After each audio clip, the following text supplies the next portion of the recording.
ভাই এর কথা শুনেন না দিন, এসে আমরা পাগল, আপনাদের জন্য কাটিছে মুরগি। এই কি করছো তুমি পাগল মাগল? তোমার না আমি নগদ টাকা দিয়ে মুরগি কিনতে আইছি, এই নে এখন পাগল উপাধি না দিচ্ছ। এই দুই পাগলের সাথে বই গেলাম নেই। এ আশিক আমি এখন এ গেলাম। ভাই ভাই ভাই আমার টাকাটা দিয়ে যান। টাকা তো দেবো, তা তুই আমার গায়ে হাত দিস কান, একদম কান ফাড়ায় ফেলাই দিবান তোর একদম। এ ভাই এই চেয়ারম্যান ভাই আমার টাকাটা দিয়ে যাবা না, বুঝলাম না। এ ভাই আমার টাকাটা দিয়ে যান। এই চেয়ারম্যান দেখিস কাণ্ড, নেতা বুঝলে ভাও নিয়ে যাচ্ছে, এই টাকা আমার জীবনে আদায় হবে না। ভাই একটা কথা কি জানো, মানুষ হচ্ছে শক্তের ভক্ত নরমের জম। ওই চেয়ারম্যান তোমার 600 টাকা নিয়ে চলে যাচ্ছে, তাদের বাদ দিস না।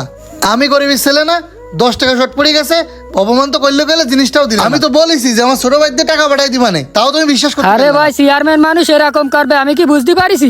আমি তো মনে করেছি চেয়ারম্যানের দিবানে আরো বকশিস দিয়ে যাবেন। এই মহাজন বার আমি কি করে জবাব দিবানে, আমার বেতনের তে টাকা কাটি। দূর, আমারও বাণিজ্য থাকলে না আত্মীয় বসির এ ভাই ভাই দাঁড়াও, তুমি মুরগি নিয়ে যাও, টাকা দরকারে 1 সপ্তাহ পরে দিয়ে ভাই আমি পরে দেবো না টাকা, নগদ টাকাই দিবা না, ওই টাকায় যাওয়াই তাই দাও। আসো আসো, ভালো মুরগি পাইছি দিচ্ছি, আসো।